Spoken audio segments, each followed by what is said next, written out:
Natural disasters are a major part of the ecosystem in all parts of Southeast Asia. Volcanoes, tsunamis, typhoons, and cyclones, they are all a common occurrence in countries such as Cambodia, Vietnam, the Philippines, Indonesia, etc.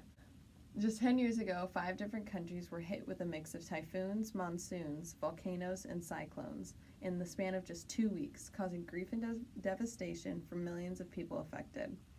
In 2017 alone, natural disasters were the cause of 61% of all displacements in the Eastern Hemisphere, and 22% of the agriculture was destroyed in only 1 year. While these disasters are awful, there is little we can do to stop these natural occurrences from happening. However, with enough help, we can help the people most affected by these events prepare for the worst so they can survive the worst. There are many natural disaster relief organizations all over the world, especially in Southeast Asia, from the Red Cross, Red Crescent Movement, and even the United Nations. Sadly, these organizations specialize only in the relief and aid of people who have already been affected by these natural disasters. Even then, their aid is limited by a large group of regulations and protocols that hinder their ability to help certain countries. United Nations General Assembly Resolution 46 out of 182 defines the role of the UN in coordinating international humanitarian assistance only when a government requests external support, as stated in the Official Disaster Response in Asia and the Pacific Guidebook.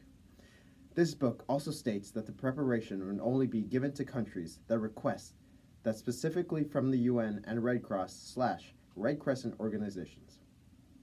While there are systems in place to help these countries, many countries in Southeast Asia do not wish to accept this help in preparing and relief due to a culture of self-reliance and individualism that resonates throughout Asia. So how can we help prevent more deaths in a society that is hesitant to accept help?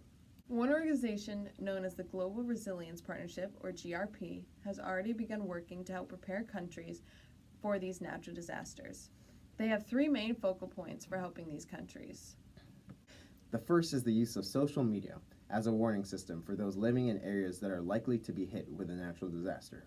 Systems have already been put in place in Jakarta, Indonesia, to detect the risk of an area that has flooding and has landslides. This system has been coupled with a social media tool that alerts people in the area to take cover and protect their homes. This system has, on average, saved the families there over $314 in damages per disaster. That's a lot.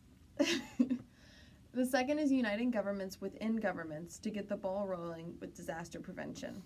In many countries, the people begin to fund and aid companies that have plans to prevent these disasters. But the governments in place do not want to support or allow these preventions to take place due to the complicated systems of government between the local and countrywide governments. By pushing the 2 governments to talk and close the rifts, the prevention efforts are able to begin without any major pushback from these government systems.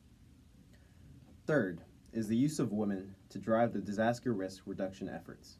Women in Southeast Asia are especially vulnerable to floods. The project in Tua Tien Hue in Vietnam puts women at the forefront of disaster risk reduction efforts. Their ecosystem-based approach, which includes restoring traditional water bodies and mangrove forests, has empowered hundreds of women engaged in farming, fishing, and running small businesses in the area to take action to protect the surroundings they rely on, thereby building resilience for the community and themselves. All of these and more are great ways that we can help prevent the worst from happening in these natural disasters.